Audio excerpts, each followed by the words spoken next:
This is the magicwordpodcast.com.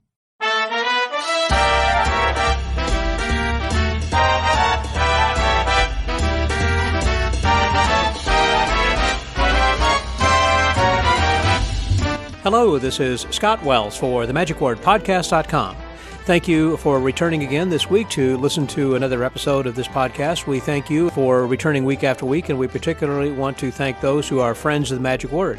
This week, we welcome another friend of the Magic Word, Mr. Brent Lipp, who had sent us another nice note. We read one last week. That was an email we got from a new friend. But Brent, I want to read just a couple of excerpts, and this was very nice from what he had said.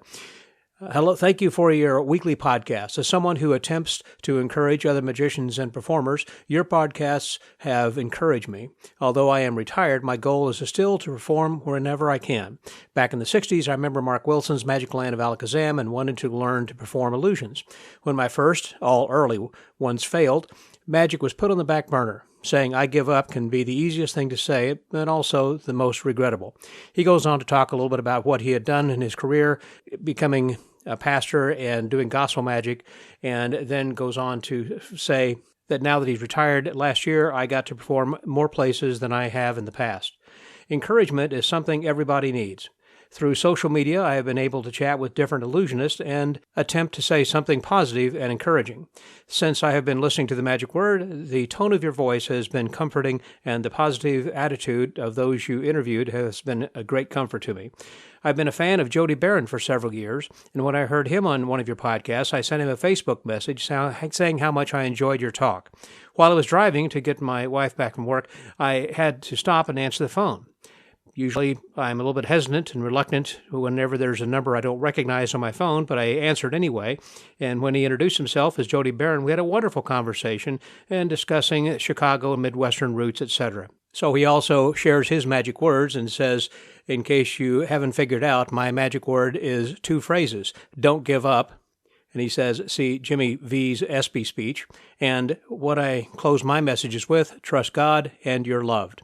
Thank you, Brent, very much for your words, and I appreciate you listening. And those are the kinds of emails and comments I just touch my heart. And I appreciate each and every one of you fellow listeners out there, and also for what you have done in helping to make the Magic Word grow by leaving your 5-star reviews on iTunes and elsewhere. I had made mention of that recently, and many of you answered the call and went out and did just that. If you have not yet done that, it would be very appreciative because it helps this podcast to grow and lets the rest of the world know about the Magic Word podcast, particularly the magic community.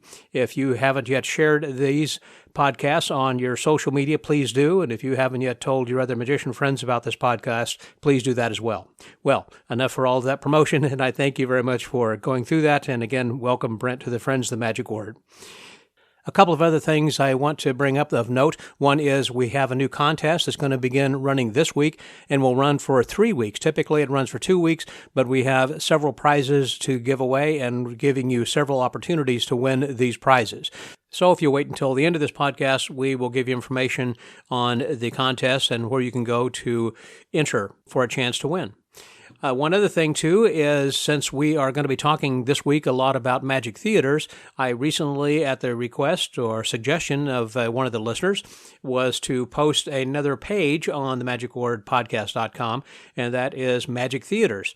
And so if you're traveling someplace in the U.S. or around the world, there are as many theaters as I know of.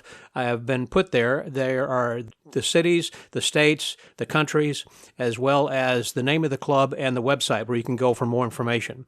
And if your club or your theater is not listed, please send me an email, scott@themagicwordpodcast.com, and I'll be glad to add that to it as well. But if you go to our website, you can see a tab where it'll say Magic Theaters and click on that. So if you're traveling, this might be a good opportunity or a good place for you to use as a way of searching for magic theaters in your next destination. Well, as I said, this week we're going to be talking about magic theaters and more. We're going to be visiting with Ryan and Chris Zubrick, who are the gentlemen who have recently opened their own theater, the Zubrick Theater in St. Petersburg, Florida, near Tampa.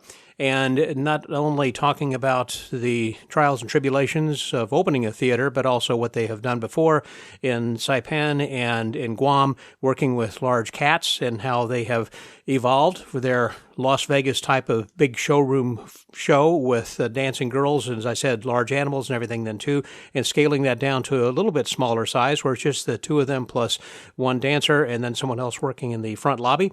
And anyhow, talking all about that, plus why they decided to settle in St. Petersburg, Florida, as opposed to anywhere else in the United States.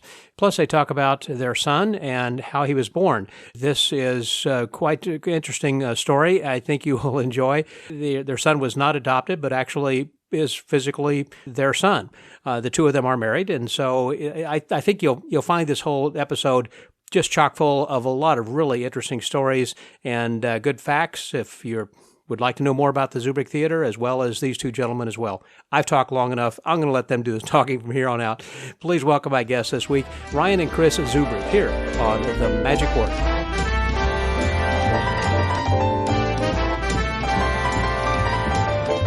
Today, we are in St. Petersburg, Florida, and it is beautiful weather here in, I guess this is late winter, in early February, and the weather is absolutely perfect, but then when you're indoors, it can be whatever temperature you want, which we were just talking about that. It's not, the temperatures are very nice.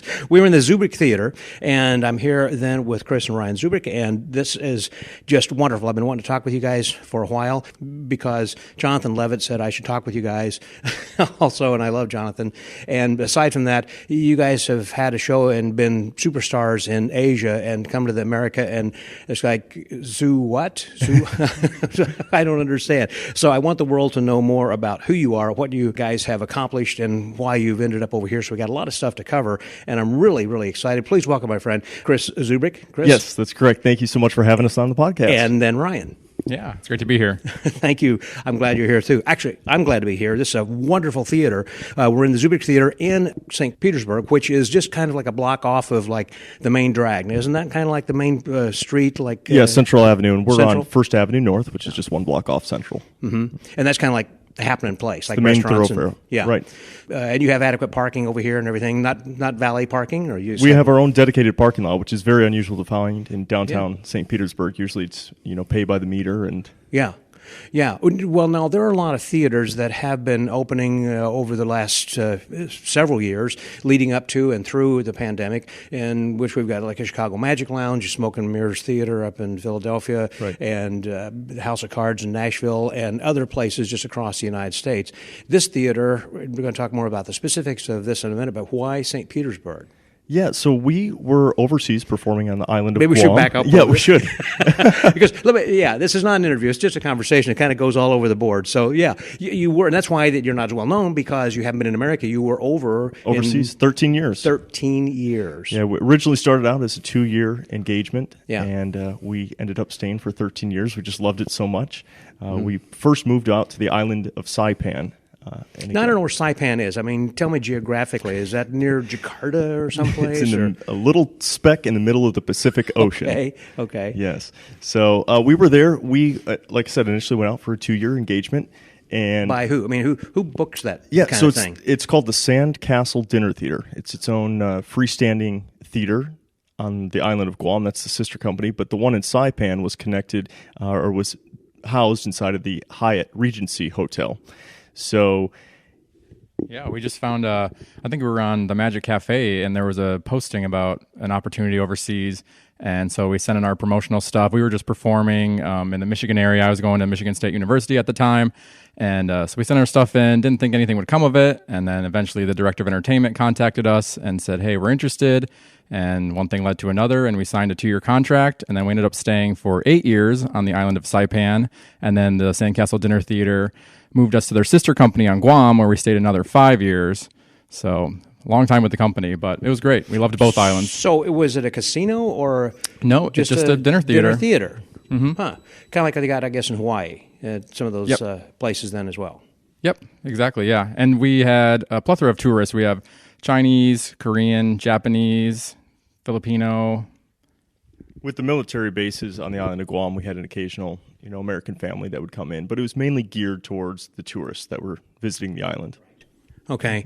And is that a major tourist attraction for Americans or English-speaking people, or is it mainly kind of Asian? Mainly Asian tourists, Okay. just a sprinkling here and there of the Americans. Did you learn some Chinese, Mandarin, or any kind of... We did. We had to learn Japanese and Korean and a little bit of Chinese and Russian for the show. Wow. We just learned what we needed to know for the performance. Right. But you had to really gear it towards all nationalities because you didn't know who was going to be in the audience. Did you learn any jokes or something you would tell during the time? No, not really. I mean, I thought maybe you could tell a joke like in Russian or something, and everyone else would laugh, but we wouldn't know what you're saying. So, No. okay. So you really didn't have a speaking show. I mean, it was really just all It was illusions. visual. Yeah, Okay. it was highly visual. It was a Las Vegas style show, so we had showgirls, we had 6 tigers, we Wow. had acrobats, we had a crew of 20. It was quite a production. And the crew of 20, were they employed, I assume, by Sandcastle or by They you? were. In other words, did they give you X dollars and then you go out and get whatever, or how'd that deal work? No, we were just hired as the headline entertainers. So the theater, they were in charge of the dancers, the acrobats, the Chinese acrobats, and then all of the crew. And all the crew was local, and there's not too So many. they're Asian, local Asians, you mean, basically? Or So- were they people from the base? No, they were from the island. So Okay. Chamorro, Carolinian, Filipino. And we had, so on Saipan and Guam, there's not too many theaters. And a lot of these crew have never been off the island. So this was their first experience in a theater. So it was a really strong, great crew to work with. Did they have other kinds of acts? Before you guys came in, did they have like something that ran for a long time, or they just have rotating singers or dancers, or they have, I don't suppose they had any other kind of Las Vegas type of show, Ryan? Yeah, I mean, the Sandcastle is notorious for magicians, and they opened... Notorious may not be the right word. Well known for. Well known for. Yeah, so Rick Thomas, Mark Palin and okay. Ginger, Tim Cole, plenty of people have been So through they the set the Sandcastle pace doors. as far as Yes. having wild animals. Yes, yeah. Mhm. I know Rick used to work with those over there. Yeah. Interesting. So they did have a lot, and so they, again, were looking for a magician to kind of replace because one of the guys had left again? Yeah, one of the guys was leaving his contract early, so we went there and took over his contract and just fell in love with it. We just really enjoyed the island. You know, it was paradise, absolute paradise. Did you, well, where would you go for vacation? I mean, when you talk about when you're living in paradise, where does one go on vacation? You know, it was the doorstep to Asia, so we were 3.5 hours from Japan. We could easily go over to Korea. We went to Hong Kong, Macau, New Zealand. Yeah, it was great. Was that during a time also, speaking of Macau, when Franz Rari had his show? Did you go and see him? him? Yeah, we went over to see that. It was fantastic. Never got a chance to see that. Who was working? Was Rocco, or who was with it? Yeah. Okay. Rocco was there. Gosh, it was so long ago. Yeah, I think Ayala was actually doing the main show at that time. Joaquin? Oh, yeah. Yeah, I think that would be just a gorgeous thing or place to be and a venue. As far as cruise ships, did you guys do cruises kind of before you kind of... No, so before or shortly after we teamed up, we toured around the Midwest performing fundraising shows for nonprofit organizations, high schools, that sort of thing. So we were in a different venue every performance, which we enjoyed.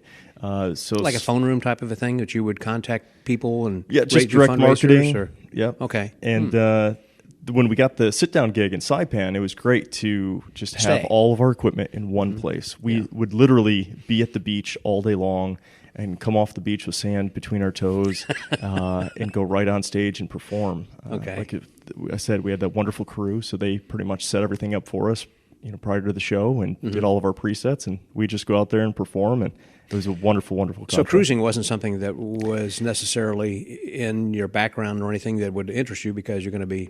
We love going on cruise ships for vacations, but we never had performed on them. Okay. We had thought, okay, maybe after our, engagement there in Sandcastle, we'd eventually get on a cruise ship. Well, then we had our son, Oliver, and cruising with a child is a little bit more difficult, so that never came to be. And, of course, the pandemic really shut down the cruise industry as well. I've talked to some other cruise people who... cruising careers, I guess, ended whenever they had a child, and maybe the wife would stay on, but it's like, I really don't want to be gone, and then the two are separated. It's like, no, and so they kind of get back together. You guys decided also, I guess, that was not really for you. Best to have just a one place that you can. settle down, basically. Yeah, after performing so many years at the Sandcastle, we knew that we wanted to have our own theater, and it's been a dream and an aspiration of mine for as long as I could remember. So, getting back to your original question, how did we get to St. Petersburg? Yeah. So we knew that we were going to leave Sandcastle. It had been 13 years. Our son was turning 3 years old. We just wanted to get closer to home. Sure. So we were talking to the CEO, and we said, it's almost time for us to leave at the end of our contract, and he really wanted us to stay. And he said, take a break, just go on vacation, take as much time as you want, and then come back. So we took a 6-month sabbatical. We bought a 34-foot RV.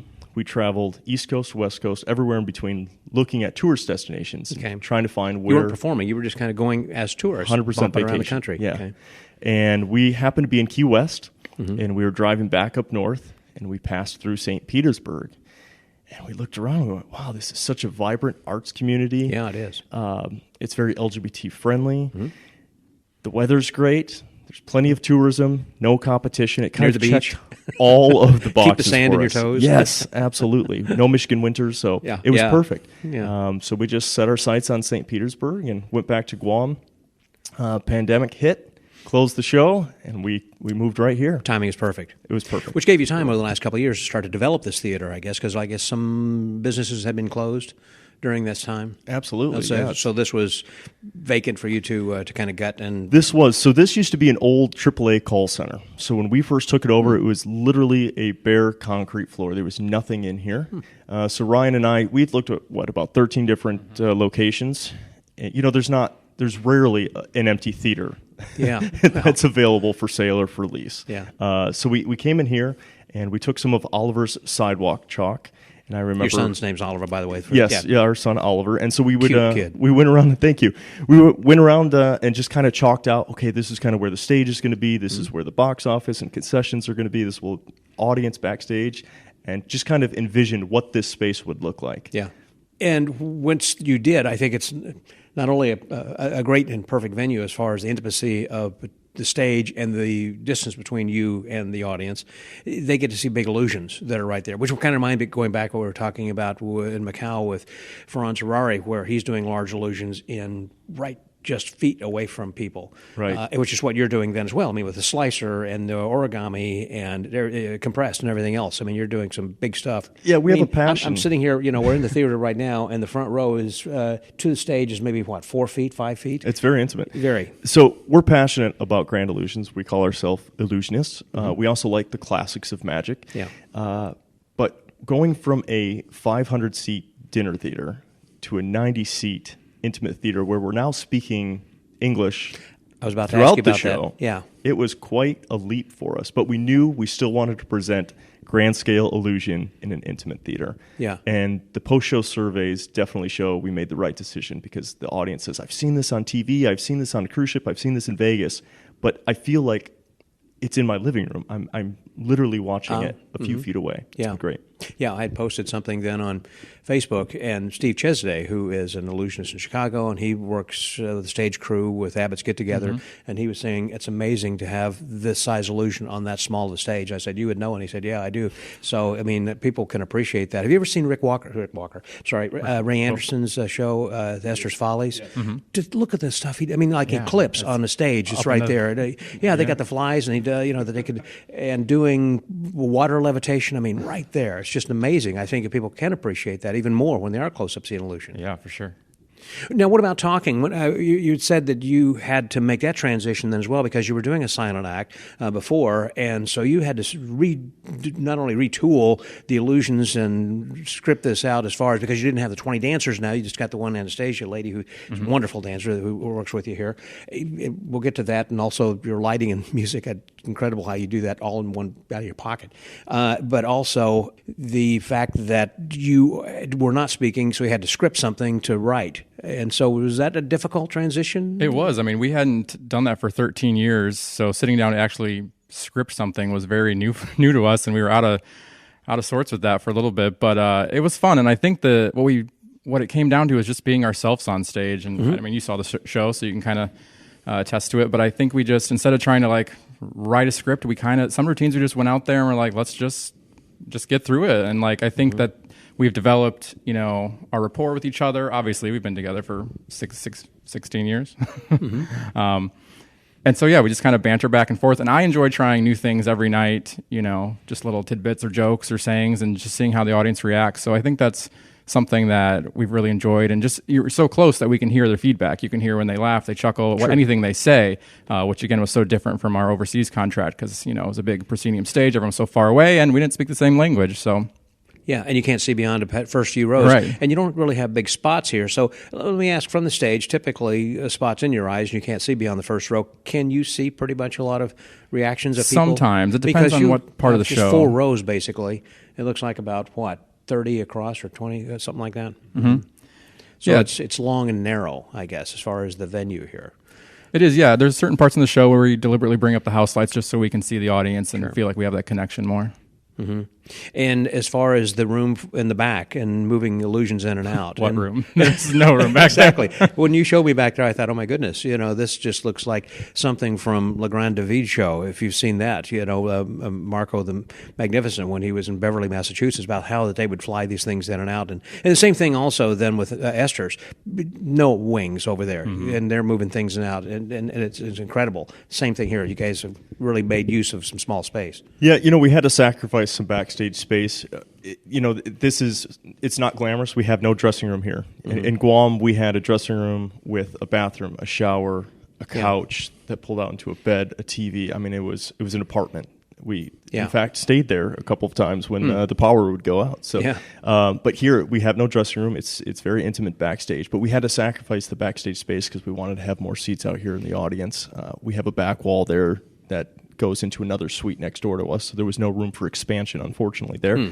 Above us, there are offices, so there was no, our height, this is what we get. And you cannot expand beyond this. We cannot expand, unfortunately. So, but we use it and we work with it to our advantage.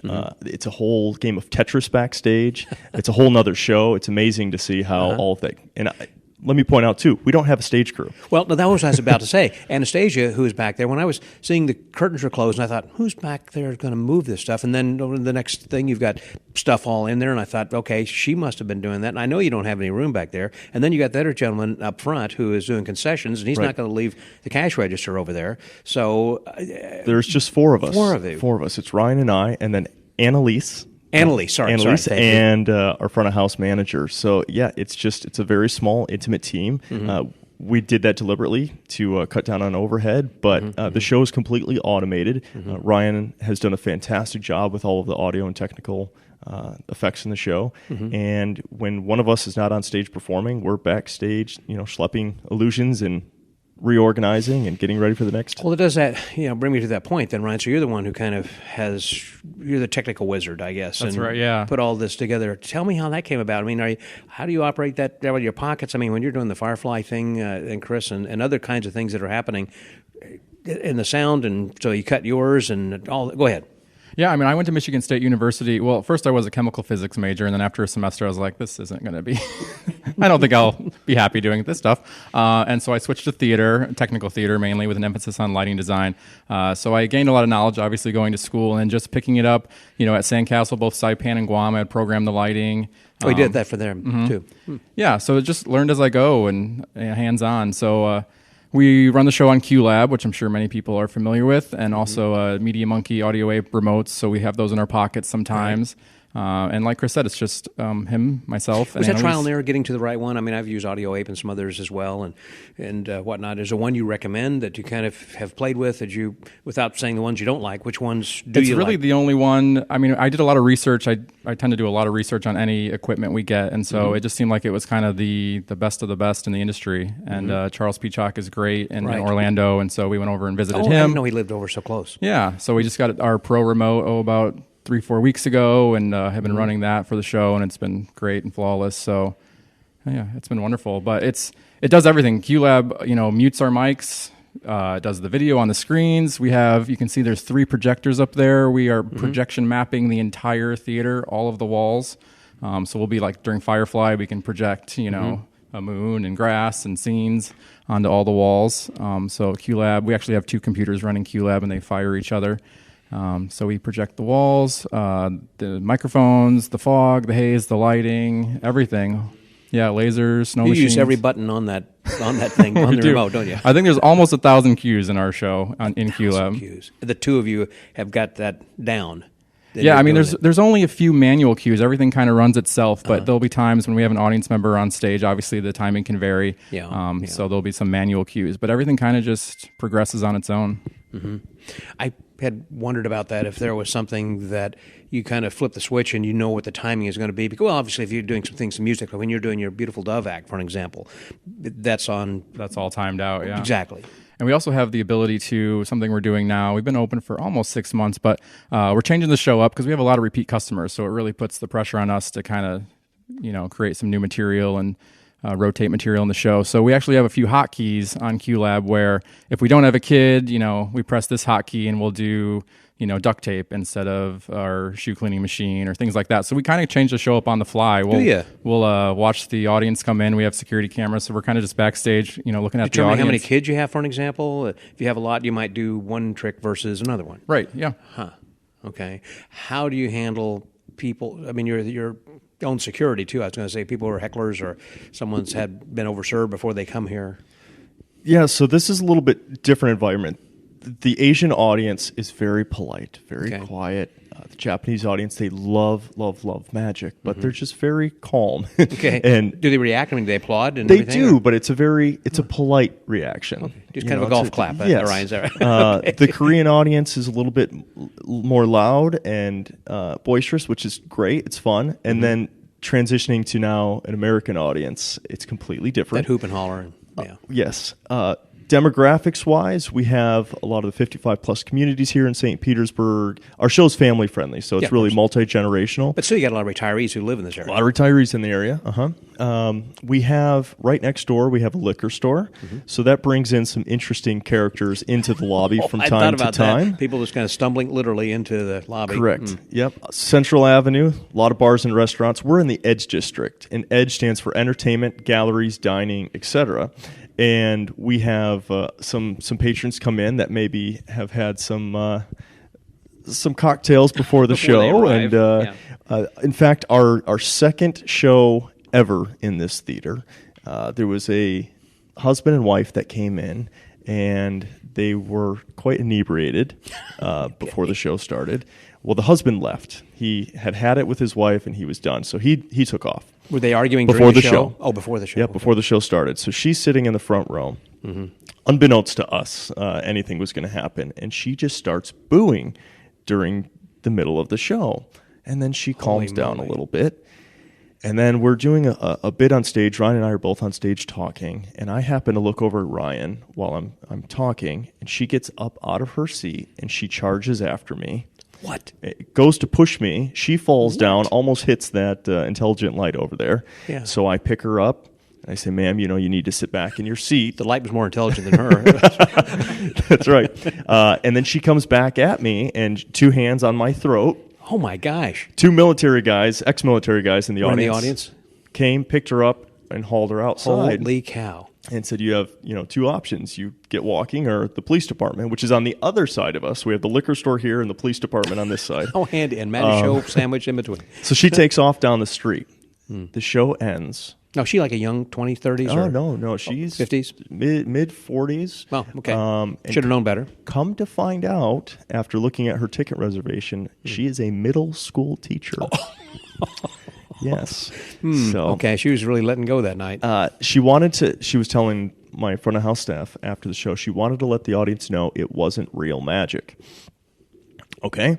Well, like clockwork, the show ends, her husband shows up at the front door. I'm here to pick up my wife. Well, your wife took off down the street. You might check the cop shop next door. Yeah. And we said, what had happened? And he said, just nonchalantly, okay. Like it happens all the time. Yes, like this happens all the time. It was insane. So I had a little PTSD from that because it was going from a very polite audience to now dealing with hecklers or drunk individuals. Yeah. Well, that is an unusual situation. I've not had anyone tell me a story like that before. I mean, I've heard of hecklers and everything, but something not where you got a couple military guys actually picking her up and hauling her out there too. Wow. I have heard people talk about the differences in audiences among countries and even among states. I think I've heard it said you can tell there's an audience in Minnesota because they cast a shadow, because they're very quiet in general. And it's different places that way they react. But in general, you're right. I think American audiences tend to almost overreact, where they're, again, whooping and hollering and things. I mean, we watch a David Blaine show or something where they say, oh, look at that, I can't believe that. They're, of course, they're in front of a television camera, and they know the cameras are on, whether it's going to be TikTok or NBC. They just think, hey, I'm getting some notoriety here, What we've noticed here in an intimate theater, sometimes you forget that there's an audience around you, and so you start conversing with us on stage, and they feel like they can be a part of because the show it is so intimate. Because it's so intimate. I hadn't thought about that. Yeah, regardless, because again, you only have 4 rows deep, although they're long. Even the back row, you're only 30 feet or so from the audience. It's very easy to talk to us. Yeah, absolutely. So almost like a close-up show. It works in both ways. Sometimes it's really to your great. advantage and not. Yeah. Do you shut that down pretty quickly, or do you answer the question then move on quickly? If someone I'm going to be honest. I'm not very good with hecklers. Because for my career, I've never had to deal with them. There are some magicians that are very polished that could shut that down very quickly. Jeff Hobson or some people. Perfect example. Yes, but I'm learning quickly. Well, having just worked silently for so many years and then being thrust into this where, as you say, people are going to be talking back and forth. Well, another thing, have you thought about doing close-up on stage? Since it is an intimate theater. See, I don't have close-up chops. Okay. I love watching close-up, but it's not my passion. Ryan? So, how about you? I also do not, no. You're not a card or coin No, guy? I'm not. Okay. Well, it's a good idea not to, if you're not, to try to go into that. I mean, stay in your own wheelhouse. That's right. I just wondered if people, whenever, as an illusionist, we always as magicians are out and say, oh, you're a magician, and, show me something. Do you have a go-to thing, or it's like, well, let me pull out my doves, or let me get my illusion? I mean, I always wondered about what illusionists do when you're faced with that question. Yeah. That's a question for both of you guys. I'm just curious what you do. Yeah, how you respond. When I was younger, I used to carry, a trick on me wherever I'd go. But since being overseas and performing, we're doing 2 shows a night, 5 to 6 nights a week. That's a lot of performing. But they recognize you every place you go as a magician. That's my point. And so it's like, hey, you're the guys over at the place, Sandcastle. So absolutely. Especially on the islands, because they're so small. We're very easy to spot out there. So we'd be out to dinner, and people would come up and would they, aside from wanting to take pictures, would they ask you to do something? No, usually it's just take a photo or autograph. It was fun. It was a unique experience. But we don't get that too much here. I mean, once in a while. People ask, but we're not usually at the ready.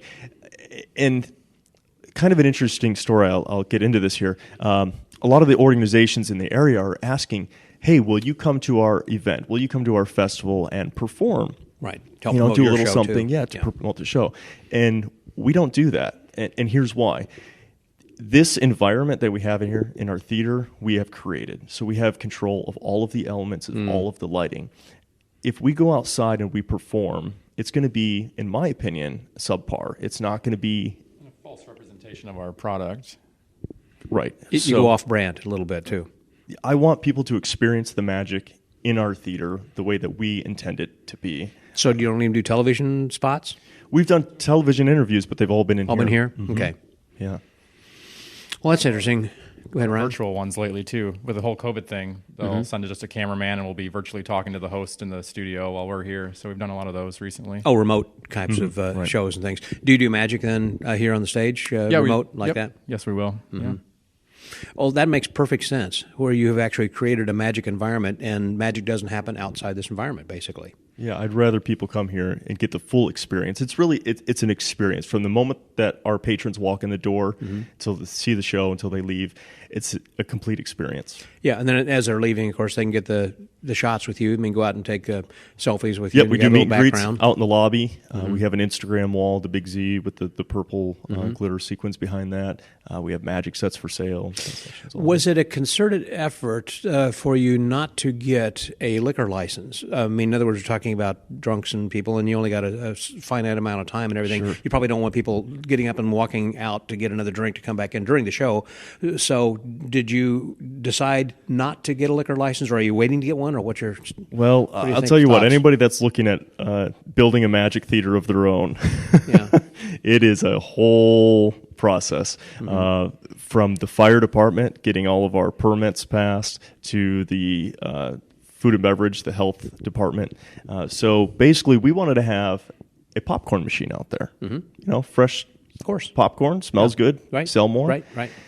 So in order to do that, we needed to have a 3-compartment hand washing sink to sterilize. Or for the employees who are making the popcorn scoop. To clean the popcorn scoop, we needed a 3-compartment sink. Okay.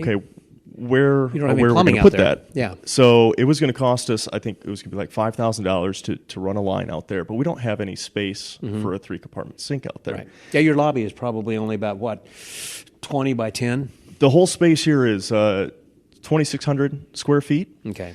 Not including the bathrooms. Okay. So it's very intimate. So we said, okay, well, we're not going to be able to do that. Then let's do the liquor license. Well, that was a whole another ball of wax. So what we have is basically, we're considered a bar lounge, but it's grab and go only. So we can serve beer and wine and some other mixed drinks that are up to a certain percentage of alcohol. Okay, sure. But we are not allowed to open the cans and hand it to them. We just have to hand them the can, and they grab it and go.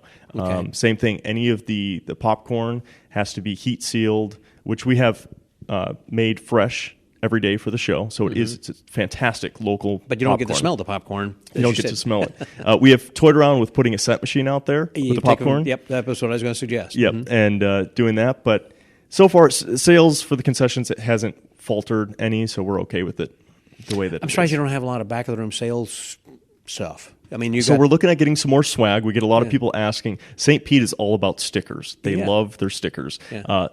Branded shirts as well. We have the branded magic sets. And, so we want to add some of that. But again, space, finite room. That's right. It's kind of like you almost have to have a picture of that, as opposed to, you can't really put it on the wall. I mean, you want to keep the brand, keeping it look clean and not cluttered and everything. So, man, it's a very sophisticated environment. Yes. We want to make sure we keep that way. It's a fine balance. I'm going to circle way back to going back to Guam again and talking about Rick Wilcox, because I know he was, as I mentioned, working with big cats, and you mentioned cats, and we went on. Did you work with tigers or just tigers, or have lions, or what kind of? Just tigers. Okay. Yep. We had a white Bengal tiger and orange Bengal tigers. Okay. And did you have a handler who did that? Yes. There was a dedicated animal handler that also took care of the birds. We had a chicken in the show. We did this routine with a catapult and catapulted a chicken into like a duck bucket type of thing. So he took care of all the animals and obviously kept the birds separated from the tigers. Right. Was he employed then by the Sandcastle? He was. Okay, I wonder if he was the same guy that worked for Rick and the other guys. I mean, in other words, if they had kind of interchangeable magicians, but they had the same guy that stayed with the animals. Or did the animals stay there, obviously? Okay. Yes. Okay. Yeah. I mean, the magic community is small, but the animal handling community is really small. So all these tiger trainers and the circus folk all know each other. And I mean, our animal trainer in Guam, his name was Daryl, was amazing. I mean, he was just great with the animals, and they were so well taken care of. And I know there's a lot of concerns about animals in shows, but I mean, they had human grade chicken. I mean, they ate better than a lot of people on island did, and he loved them and took them out on walks, and they were great. When you came, had you been working with wild animals before, or was that part of the contract? Said, well, we want you to do that. How'd that work? Yeah, so Ryan has been doing his bird act forever, but as far as the wild animals go, it was in our contract that we were to work with the tigers. Obviously, we didn't have any tiger illusions, so any of the tiger illusions belonged to the Sandcastle, and then the rest of the magic belonged to us. Okay. So we owned everything else in the show, and we had to implement the tiger illusions in our routines somewhere. So in Saipan, we had 3 tigers at one time, and then there were 6 on Guam. Wow. That we had, and then of course the birds and the chickens. Working with the tigers was incredible. They are just majestic, beautiful creatures. They are wild animals. Now, while Daryl could go into the cages with these tigers, we never did. I did a high five with a tiger that was declawed. Now you can't declaw tigers any longer, but this was before. So we did a high five bit with the tiger, but yeah, we never. Well, I guess we did when they were babies. We got them out. We had walked them when they were babies. We'd walk them out on stage. I'm sure you probably saw Siegfried and Roy when you were younger, and if you did, you might recall they had their tigers along the side of the wall who weren't part. I say who they were not part of. They were not in that night show. But when you come into the theater, you kind of see the tigers live without bars, basically, that were tied down, I'm sure. Did you have anything like that, or was it a surprise when the tigers came out? They weren't. It was expecting? a surprise. Okay, yeah, it was a surprise. And then you walked them back off. I guess you kept them, or you handed the handler, or so the ones Ryan that appeared walked inside off, of like a lion's bride, they would just stay in that illusion and then get wheeled off. Okay, the babies we would leash walk out and then back off stage. Did you allow the public to have photos taken with the tigers and you, or the handler? We did not. We Okay. did not. I know some people have done that in the past. And again, talking to Rick, I know there have been issues that he's had. I said he'd rather not talk about it. But did you ever have some incidents? No, we had zero incidents. As far as being scratched or bitten? No, no. I know Siegfried did too. I had nightmares, a lot of very realistic nightmares of these tigers getting out. But no, I had full 100% confidence in our trainer that he would keep the entire cast and crew safe, and he did a phenomenal job. Would I work with tigers again? No, it's not a passion of mine. I don't care to. It was a great 13 years working with big cats, but I would, if given the opportunity, I don't think I'd do it again. So it must have been kind of funny. Again, you were working with a lot in Saipan, and then Guam, there were just a couple. So you kind of scaled down, I guess. Scaled up? Scaled up. Oh, up. Okay, Yeah. you had more in Guam. Yeah, than more you in Guam. I'm sorry, the other way around. Saipan was a 250-seat dinner theater. Then you went Guam to was a 600, 500-seat dinner okay. theater, so it's a little bit larger machine. And because they enjoy magic, perhaps different and more in Asia, were they pretty much sold out performances all the time there? Same thing, seasonality. Okay. There was some seasons that were great, some seasons that were slow. But again, we did 5 to 6 nights a week, 2 shows a night. Yeah. It's a lot of magic. It is a lot of magic, but you're very young and energetic and probably, wired to do it, getting up for that. As you get older, as you say, you do just one show a night here 4 nights a week? Depends, 3 to 4, depending on the season. But we're also doing exclusive events. Like, for example, this afternoon we have an exclusive event. So it'll be our full show, but we're just doing it for a private company. That's what I was going to say. You do rentals for corporate events, and they'll come in with their employees or families or whatever kind of a thing. In that case, do you customize the show to say, okay, well, for Exxon or for AT&T or whoever, that we're going to be doing such and such? You know what I mean? Like a trade show, you might brand something. Sure. Did you do that for them? Yeah. So, for example, we had a 75th birthday, and she wanted to decorate the showroom, which we allowed her to do. We had his pictures on the slideshow on the TVs cool. before the show, and of course, he was the star of the show, so we brought him up to participate on stage in a few things. So, yeah, we do some branding and some promotion if we can. Right. Do you try to promote that a lot? Or, I mean, I don't see that during the show. I mean, that's something I want to recall again in Branson that Rick Thomas had at his intermission. You don't have an intermission, but when he would show on the video saying, hey, if you're interested, contact us and this theater's available or whatever. It's happened organically for us. Word has got out. Of course, we have some press releases that we talk about it, but during the show, it's not a big pitch. Perhaps that's bad business, but we try not to pitch too much. We wouldn't have to during the pitch show. it if it's doing it, before and after on the videos. People are walking in and sitting down, or are they getting ready to leave while they're standing and looking and saying, "Hey, if you'd like to rent this theater," that would be very subtle way of doing it without you having to pitch it from the stage. Yeah, that's great. That's great. You mentioned during the show about how you two guys had met in which you were doing the same show, booked at the same show, and you decided, hey, we can work together. Is that a fact? Right. Or does that just sound good? So, yeah, we were double booked for an event. This is at Michigan State University. It was at the Wharton Center for the Performing Arts, and event coordinators had talked to us individually and just double booked us. We showed up to the show, and unbeknownst to each other, Both illusionists. And instead of a squabble over the limelight, we just put our 2 acts together. And I thought, wow, this is really Pretty great. powerful. Yeah. Because your styles are, I think, very similar. In which when I'm watching the show, it's almost interchangeable. when you're coming out. I mean, looking back later, if I was not a magician, it might all morph together. I don't remember which guy did the doves or which guy did that. Yeah. I mean, it was you both have a very similar personality and character, it seems like, on stage, as opposed to Siegfried's dressed this way and Roy's dressed this way, and they're both have a different and strong personalities of whatever they do, but yours is really more morphed together. Is that an intentional thing? Or? Right. So there's not a day that goes by that somebody doesn't say, "Oh, are you guys twins? You guys look very similar."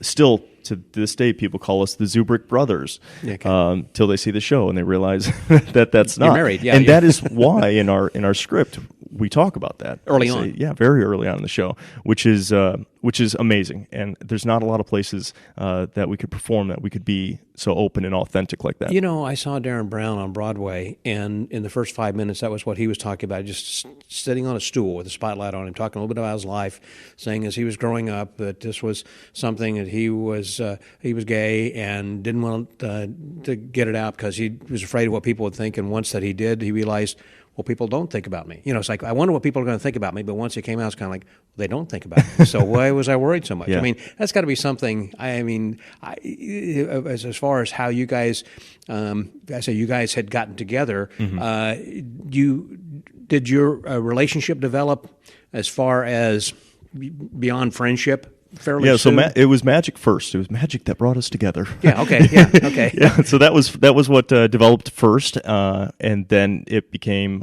romantic. That's great.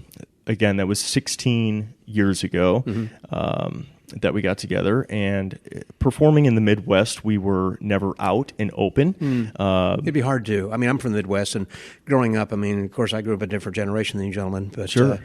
Even 16 years ago, I'm sure it would have been more difficult to have, absolutely discuss that outwardly, particularly during the show. Yeah, and it's something that we don't Flaunt. We don't flaunt it. Yeah, yeah. We try to just live authentically and openly, especially now that we have a son, because we want him to be comfortable in his own skin. I understand.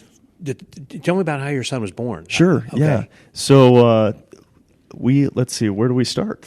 Let's start at the beginning. It's a great story. So we decided that we wanted to have a family. Yeah. So we went down the open adoption route. It was a lot of paperwork.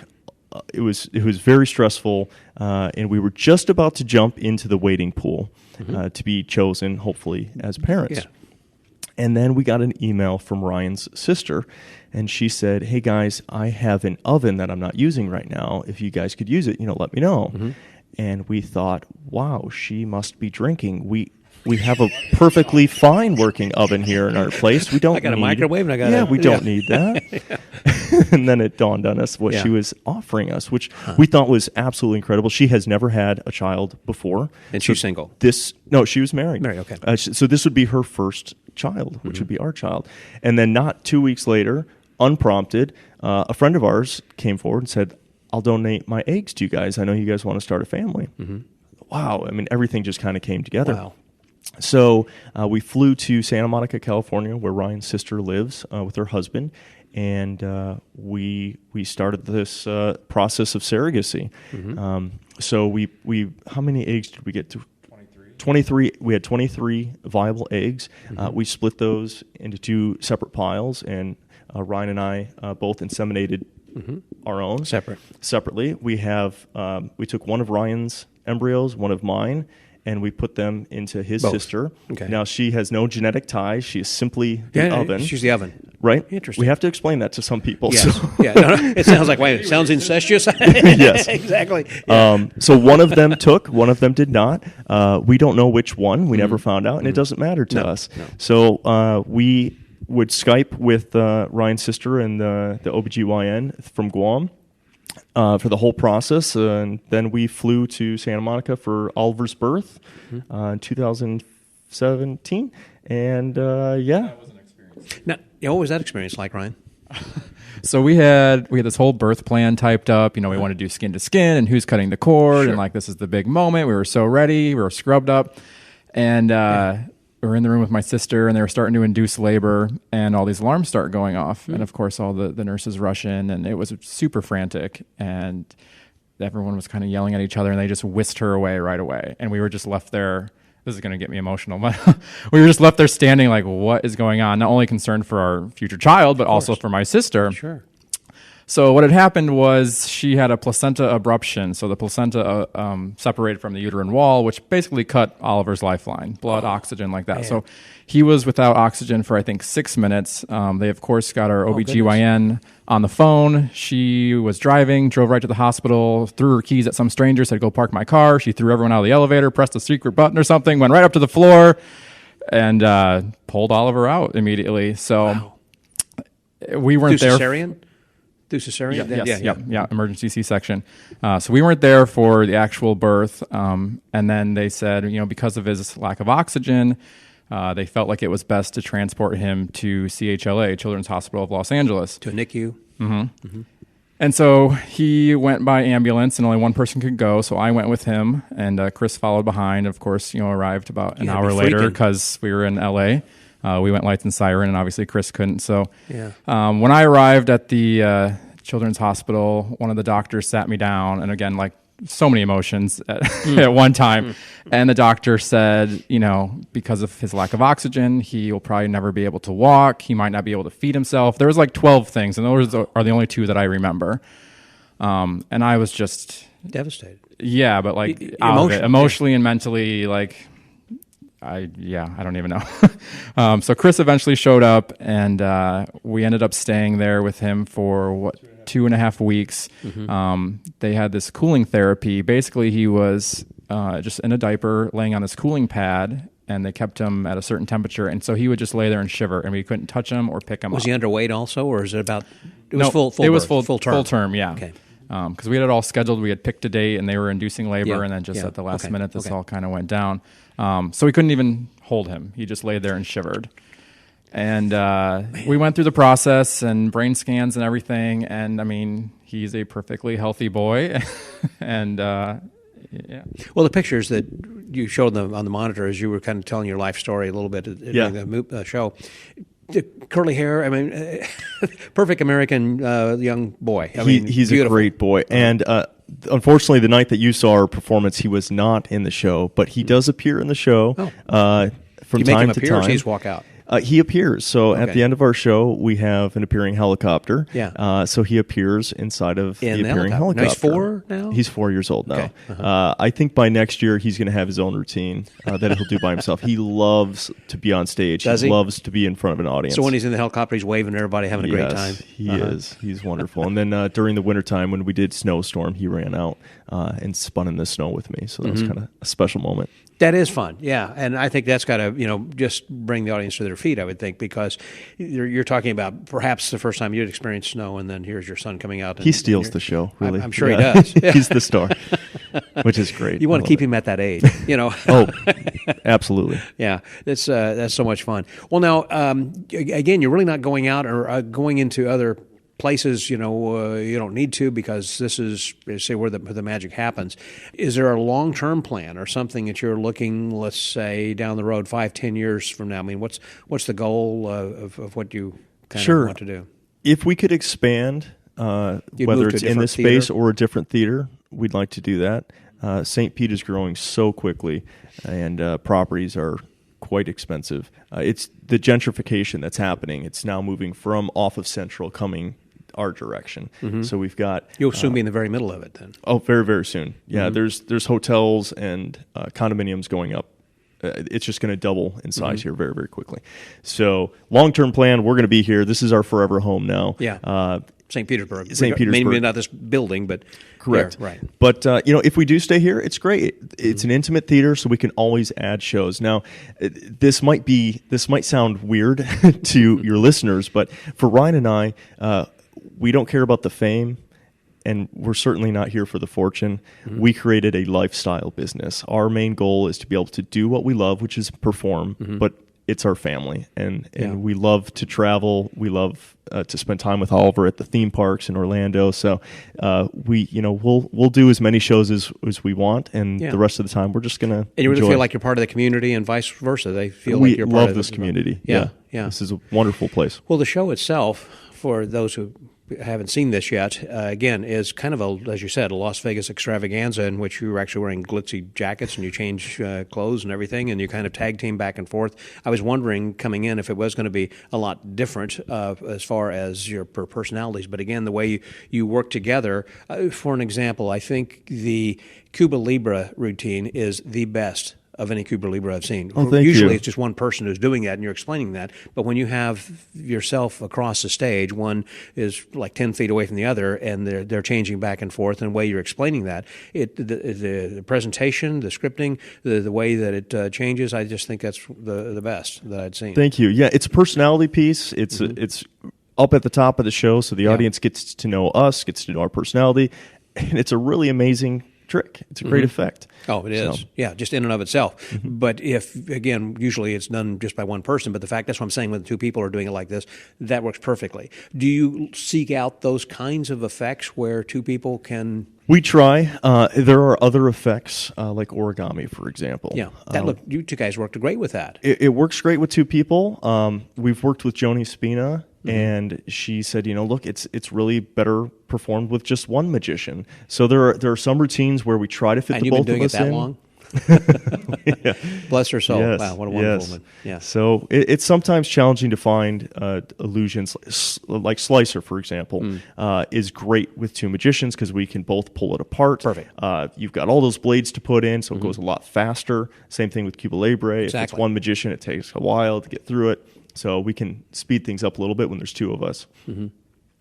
Yeah, it again, I think flows well from that standpoint, and it's a quick hour. And have you made it, like when you were in Guam and Saipan, were they 90-minute shows, or how long was that? A 60-minute show, or how long was that? Yeah, it was just an hour-long show. Okay, so have you thought about going longer, or you feel like that's kind of So we're at 70 time? minutes. We're at 70 minutes in here right now. Anything less than, I think, I think we're at the sweet spot right now where our audience, at least our surveys, are coming back saying the show is not too short, it's not too long, it's just perfect. Yeah. Another thing I was thinking as I left the other night would be a gypsy rope tie for the two of you. Oh, yeah. Would work out great. It's a great suggestion. Yeah. Because it would, again, use the two of you, and you have somebody else in the audience come up, and it's an audience participation kind of a thing, and it's a great reaction, kind of a trick. Absolutely. And because you are of a smaller frame than Chris is, you'd be the one wearing a jacket of whatever gentleman, and of course, since it is a tourist town, a lot of times people are not wearing a jacket. You can have a jacket, as you know, just have it available to say, hey, would you mind putting us on, sir? And you have some jokes. Anyhow, kind of getting aside over there with my consulting suggestions. I assume you've had a lot of people who have given you some outside suggestions. The amount of magicians that have come through these doors in the past 6 months has been astounding. Now, maybe that's because we were on an island for 13 years and magicians didn't take a 24-hour flight to come see the show. Right. It's been incredible how many magicians have come through this door. Yeah, and what have been their responses? It's all been positive, very, very warm. We have some magicians that have given us some of their critiques and suggestions, and those are wonderful too, because we can't always sit out in the audience and watch ourselves perform. I mean, we do videotape the show every single night, and we do go back and watch those, but it's great to have some eyes and ears out in the audience to help. Yeah. Yeah, that is really good to hear that both of you guys do video this and you'll go back and critique yourselves. I have had so many conversations, particularly of late, with different people. That kind of goes back to, I remember, part-time professional act, the lecture that was by Gene Anderson talking about audio recording on cassette recorders of your act and then listening to it later. Well, of course, now, and then the video cameras came out, and now, of course, your phone, you can do it easily enough. And the way you got the theater made, you can record these the way you want as well. But it's important for magicians, and I'm just telling people who are listening to this, whether you're doing a stage show or a close-up show or a corporate show or stand-up whatever, to record those just for yourself, to go back and look at that and see how you can fine-tune or tweak that. And also sometimes you may not feel good about the show you did, but then you realize, oh, that was pretty good. And then you watch it again, that was darn good. And it's a great tool. Yes, yeah, it's a great tool. So you go back and do you look at the next day? I mean, at night you got to go back home to Oliver, but I mean, do you then just look at the next day or before the next night and Yeah, usually, we'll after we get Oliver to bed and have dinner, we'll sit down and we'll review the tape. Oh, you do even and we'll that discuss soon? things. That way, we can come in the next morning after Oliver goes to school, and we can start to re-routine some things or tweak some lights or some audio. Get ready for the next show. Do you have a babysitter or a relative or someone who lives in town or who takes So we care don't of have it? any relatives that live here in St. Petersburg, so Okay. we have a babysitter that comes over. And so we give Oliver the choice. Hey, do you want to go and perform with, he calls us Daddy and Papa. I'm Papa, Ryan's Daddy. Okay. So do you want to go perform with Daddy and Papa tonight, or do you want to stay home and, do arts and crafts with your babysitter? And Yeah. we give him the choice. We never want to force him into Yeah. the show if he doesn't want to do it. Just like a cat, just like a wild cat. And it's been great. Having him backstage, now he's starting to want to do more backstage things. So he wants to open the curtain, or we'll bring him in. Put him on payroll soon. Yeah, he's got to earn his keep. He comes in, he tests the microphones, he turns on the TVs for us. He can do it pretty much verbatim. He'll put away all of the props and stuff after the show. That's he knows great. where everything goes. So Yeah. it's fun. Getting him trained in theater early. Yes. That's great. Absolutely. Yeah, I have 11-year-old twins, and they're getting into theater, and one was starring in Chitty Chitty Bang Bang, recently at school, and then after that, and her other sister was in the chorus kind of behind, so there was another play coming, and so they were going to kind of switch positions, but the one who was a star said, this time I'd rather work with the sound, the lights, and the curtains. That's great. She wants to learn the backstage of that. And I think that's great. You kind of don't just want to be in the limelight, or you don't want to just be working in the props department, but you kind of learn everything because there's so much to learn in theater. Are they identical twins? They are fraternal twins. Okay. I was going to say, we might have an act know. swap.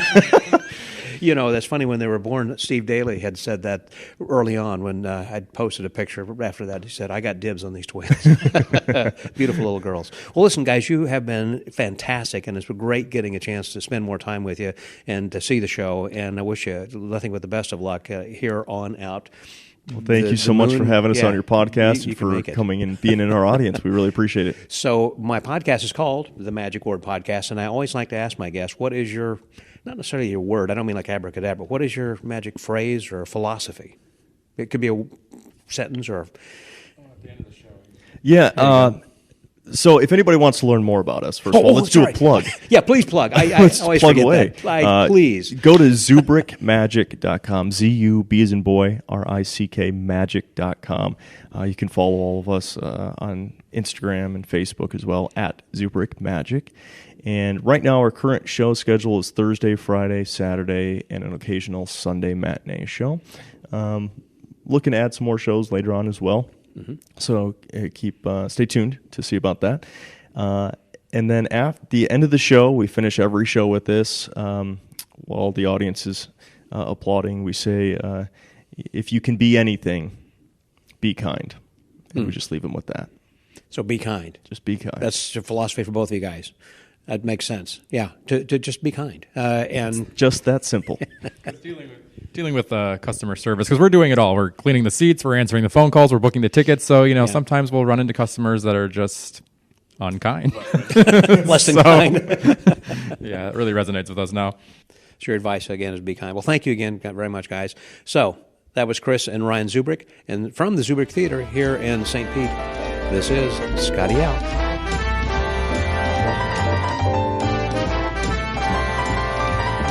Thank you, Ryan and Chris, for everything you do, and especially for having a few moments you could sit down with me to talk about your theater and your lives and your history, and it was great. I know the rest of you listeners have enjoyed this as much as I have as well. And if you get a chance to get down to St. Petersburg, please be sure and check out their show. It really is Las Vegas of the East Coast. It is a tremendous show in an intimate environment, and they are just killing it at every opportunity they can to perform. So get down there and check it out.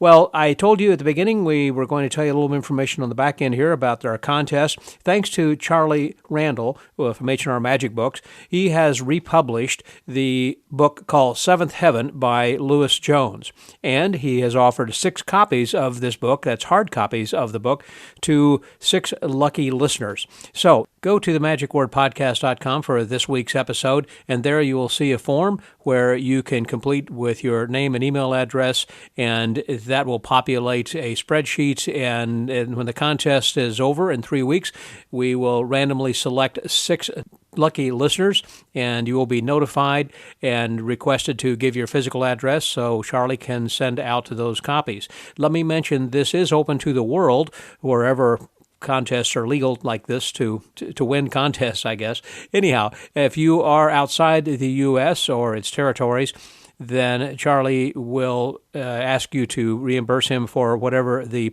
foreign postage charges will be. You can then elect either to reimburse him for that or say no, thank you, and then which case we will then have a random drawing for someone to replace you. So it is open to everyone, but please know, again, outside the U.S., there will be a charge for postage. Within the U.S., domestic postage is free. Compliments again of Charlie. So thank you very much, Charlie Randall, for making this possible for the listeners here. He has been just a great friend of the Magic Word, and we appreciate that. Well, I think it's time to wrap this up because we've got some exciting guests coming up, I know, in further weeks. If you have not already subscribed to the pod letter, please go to the magicwordpodcast.com, and there you probably will see a little pop-up that will say subscribe to the pod letter, and that will let you know from week to week who we have on that week, who we are going to be having coming up the next week, and also some suggestion from the archives. So until next week, stay well, get booked, and remember, if you can be anything, be kind. This is Scotty out.